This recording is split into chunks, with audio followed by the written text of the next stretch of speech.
युनित्यमच्युतपदाम्भुजयुग्मरुक्म व्यामोहतस्तदितराणि तृणाय मेने अस्मद्गुरोर्भगवतोऽस्य दयैकसिन्धो रामानुजस्य चरणौ शरणं प्रपद्ये कौडिन्यवंशवरवारिधिपूर्णचन्द्रं श्रीमत्पराङ्कुशपदाम्बुजभृङ्गराजं रङ्गार्यदेशिकपदाप्तशुदेशिकत्वं श्रीरामकृष्णगुरुवर्यमहं प्रपद्ये. Jai Shriman Narayana.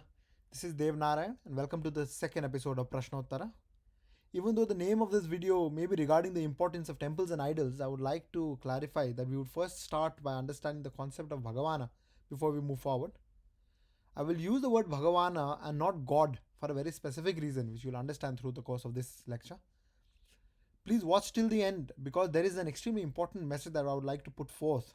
Ideally, you could have skipped till the end to just hear the message.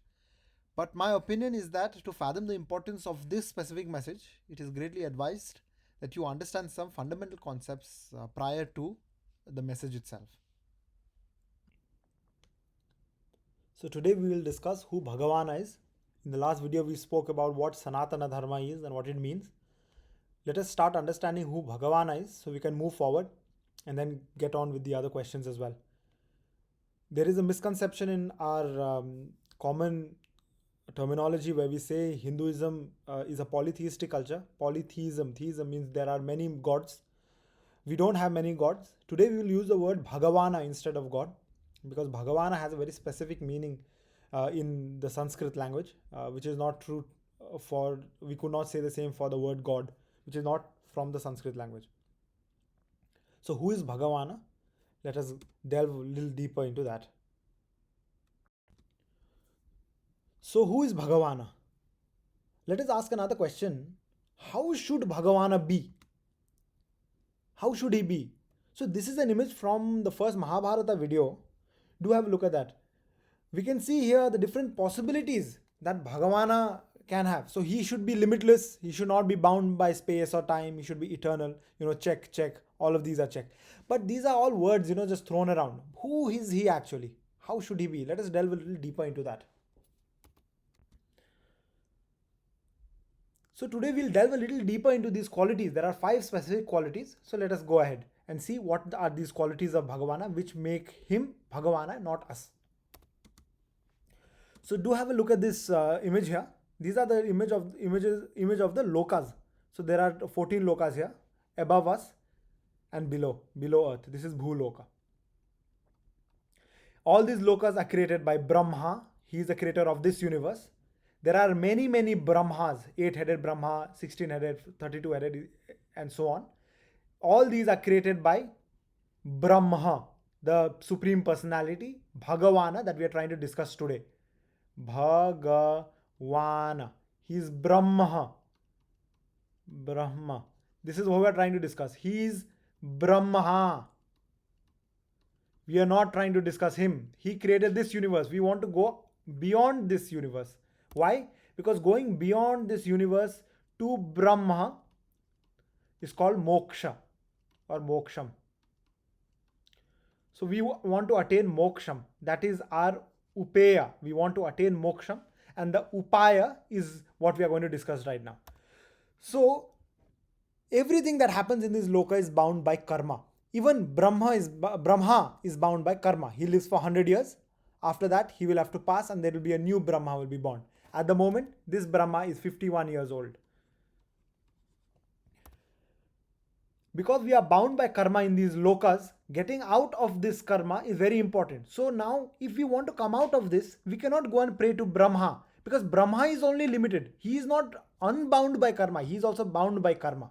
Okay. So we want to attain that entity who is not bound by karma. So now let us understand this Brahma before that. Which Brahma is this? Is he the first one? Is he the second one? How many? We understand in the Sanatana Dharma, we believe in multiverse theory. We have many universes that I've just mentioned before. So which one is this? So he is the Adya of Brahmanaha. Adya means the present one. And who is the first one? We don't know. That is Adya of Brahmanaha. In that light, Adi Shankara Bhagavad Pada, he says, Punarapi jananam, punarapi maranam, punarapi janani jathare shayanam, iha samsare bahudustare, kripaya pare, pahimurare. You'll have to be born again and again. Who says this? Adi Shankara. Adi comes from Adya here. Similar words. It's the first one. So the first Shankaracharya, 7th century. So he says, Punarapi Jananam, Punarapi Maranam. You have to be born again and again. You have to you have to enter the womb of a mother, Janani Jathare. You have to enter the womb and stay there again and again. This world is extremely difficult. Bahudustare. Kripaya apare. This is a Khandakaram here. This means Kripaya apara. So there is so much Kripaya. Who's Pahi Murare? So Murari is the name of Sri Krishna because it means the enemy. Murara's enemy is Murare. So he is Krishna here. Only through the immense kripa, immense love Krishna has for us through him. Krishna meaning Bhagavana, that Bhagavana that I was talking about. Only through that Bhagavana will we ever come out of this samsara and attain moksha.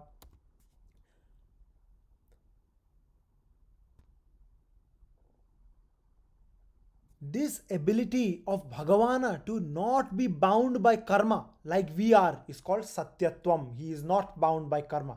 That is why, that is the first quality of Bhagavana, not bound by karma. If something is bound by karma, we cannot approach it and ask for moksham because that which does not have cannot give. It itself is not, hasn't attained mukti, it cannot provide mukti to another. That's the reason why only Bhagavan can give us moksham because he has the quality of satyatvam. He is not bound by karma. Now let us move ahead. Let me ask you a question. What did you eat for dinner last Friday or even yesterday? Most of us will not be able to remember what we have eaten even this morning or afternoon with 100% accuracy. And this is due to the limitation of our mind, our memory. We have limited in time and space. We only remember and understand some things at some times. Bhagavan, on the other hand, remembers everything about everything at all times, every time. When I wake up, I know less. And somebody has to remind me, dude, I have to go to university, go home. So somebody will remind me, or sometimes the alarm clock will remind me to wake up. We have limitations in memory at every given time. But Bhagavana, so that limitation, let's understand that first. That limitation in the sense when you get something, so I tell you something, and then as a Chinese whisper, it keeps reducing. That reduction, the contraction of jnana is called jnana sankocham. And Bhagavana knows everything at all times, every time, about everyone. In the past, present, future, everything he knows. In the 11th chapter, Bhagavana shows his Vishwarupa Darshana. Divi Surya Sahasrasya Bhavediko Badhyutyatha Yadi Bhasadrushi Sa Syad Bhasastasya Mahatmanaha, he says. At that time, he doesn't say it. That is the description of the Vishwarupa Darshana. The Divi Surya, thousands of suns in the sky, Sahasrasya, Sahasra means thousand, in the sky, being born at the same time. He shows that Vishwarupa. One of the other explanations in the Vishwarupa Darshana is that Arjuna, when he was seeing it, he could see all lives, all the knowledge that has ever existed. He was able to experience and he couldn't contain it. There was too much of emotion. That ability of Bhagavana to know everything at all times, every time, is called Jnanatvam. So now we have Satyatvam and Jnanatvam. So where are you? So let us assume we are in India. Uttaram yat samudrasya himadrascha iva dakshinam. Varsham tad bharatam nama bharati yatra santati. In the north of the Indian Ocean, south of the Himalayas is our beautiful Bharata Desha. Let's assume we are here.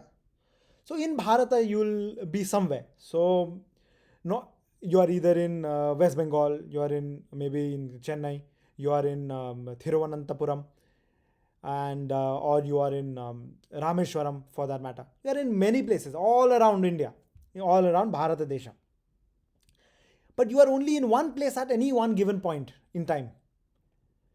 So I've just used Gaumata here as Bharata Mata because Bhudevi and Gaumata are synonymous in our Shastram, and it is said that Gaumata is an incarnation of Bhudevi. Anyway, so we can only be in one place at any one given point in time.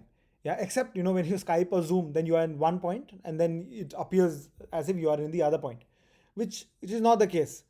You are in physically you are only in one point, but let's assume that you could be in multiple places through Zoom calls and so on and so forth. Even then, our ability to remain existent in any place is limited by our physical body and our ability to think and imagine. We cannot think of the entire universe at the same time because we will not be able to. We don't have that capacity. If we could, we would say we are all of that. We are in these places that we are able to imagine. So we are in any one point at any one time. As we are limited entities in space and time, we can only be at any one point in space or time. Our space or time must be limited. Bhagavana should be an entity not limited by either space or time. He should be present everywhere at all times, every time. He should be within us and outside us in every given point in space time. This quality of his infinite existence at all points, being existent everywhere, is called Anantatvam. So now we have Satyatvam, Jnanatvam, and Anantatvam everywhere. He's not bound by karma, he knows everything, and he is everywhere. Now, what else is there? Now, I hope you remember the example of the iPad from the previous video. When someone gives you a present, an upahara, you will get a great sense of joy. But this upahara, that sense of joy fades in time, and then you have a variety of emotions. You may not like that present anymore. So we seek this pure happiness. We seek a happiness which must remain for all times, but we don't. Our happiness is limited to space and time again. We are happy sometimes and we are sad at other times. We have a variety of emotions. We do not have that pure bliss of always remaining happy. We experience bliss or are in a state of ananda only at some times in some situations. Bhagavan is always blissful with no exceptions. He is blissful in all states of time at all times without a single exception. This ability to remain in perpetual bliss at all times is called Anandatvam. So now Bhagavana, not bound by karma, Satyatvam, not bound by the amount of knowledge, knowing everything, Jnanatvam, he is everywhere, infinite, Anantatvam, forever blissful, always in Anandam, Anandatvam. What is left? Now you take a look at this picture. If you keep these bananas for another day, they will start rotting, they'll start getting spoiled, and you will not be able to consume it. So we see deterioration in every observation around us. Everywhere we see there is some level of deterioration. In Sanskrit, it's called vikara. There is something and then it will reduce. There is some flaw in it. It is not completely, it is an ability to have a flaw is there in this banana. It is raw at some point. It becomes ripe like this one and then it will get spoiled. It will rot. It is not perfect. It is not. There is flaw.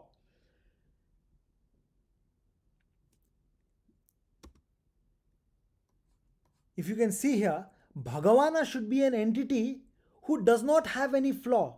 The quality of being blemishless is called Amalatvam. Without any flaws, blemishless. So he is not bound by karma, he knows everything, he is infinite everywhere, he is always in a state of bliss and is flawless. Unlike us, we are bound by karma, we don't know everything, we are not everywhere, we are not always happy, we are not always blissful, and we have lots and lots of flaws. Now let's assume, but Bhagavan has one more thing, something called Saulabhyam and Saushilyam. Very simple understanding of this is that if you take a king for instance, if you take Modi, this is not Modi, but if you take Modi for instance, you cannot just go to Delhi and say, Modi ji, come out, let's have a cup of chai. You cannot do that because he's not very easily attainable at the moment, even though you have that app and so on where you can message him. But few people get reply, few people may not. So it is not as easy to get to him. But Bhagavan, on the other hand, is very easy to get to. He is like, he makes himself very accessible through many forms.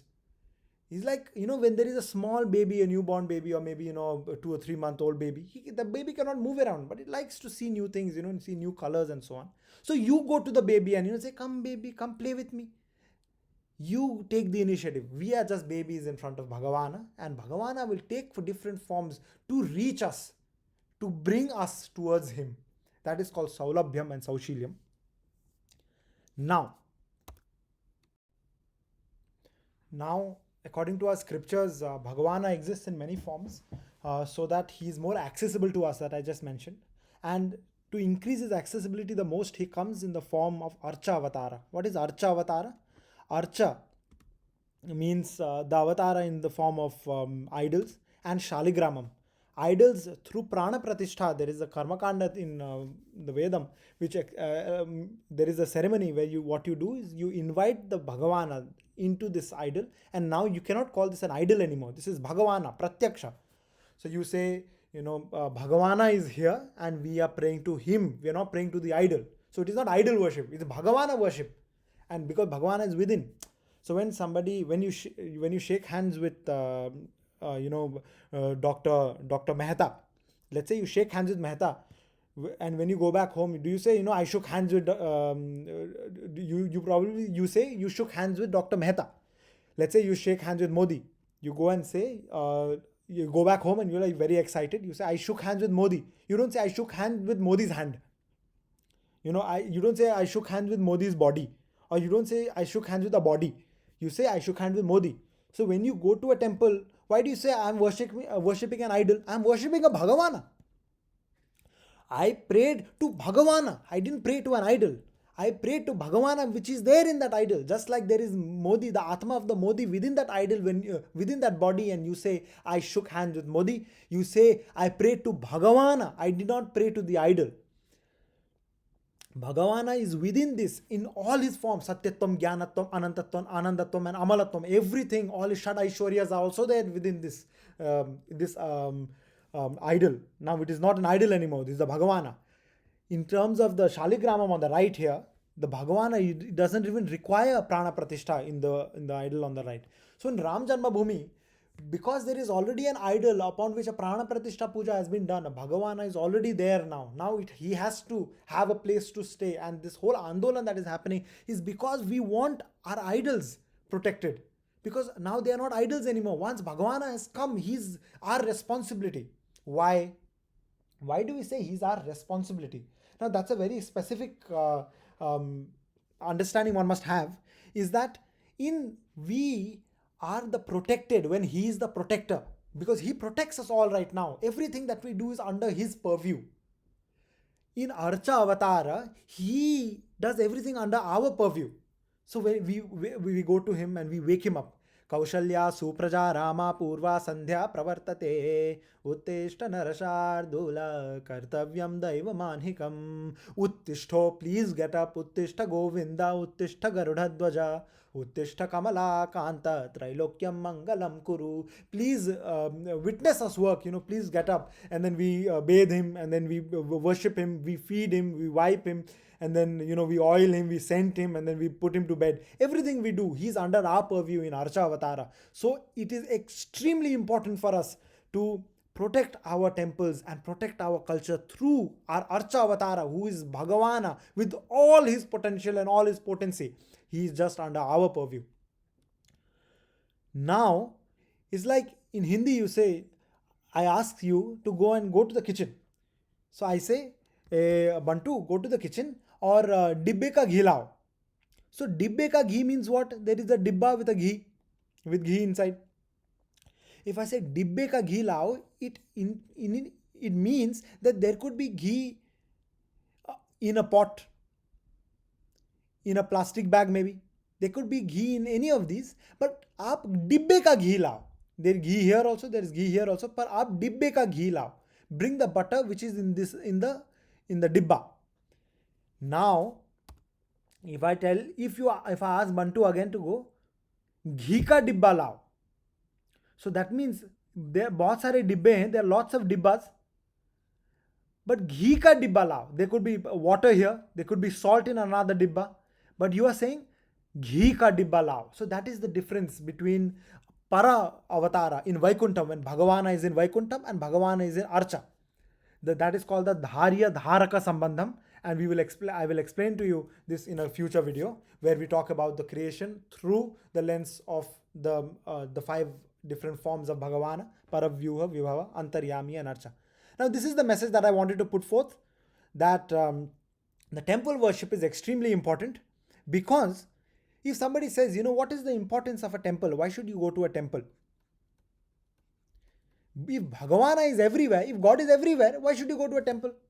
Now, the simple answer to that is, water is also everywhere in the air, and sometimes there is 100% humidity. Why do you have to drink water from the bottle, from the cup?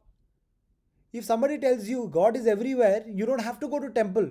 Then you tell them, then water is also everywhere. You stop drinking water. You should just breathe it in.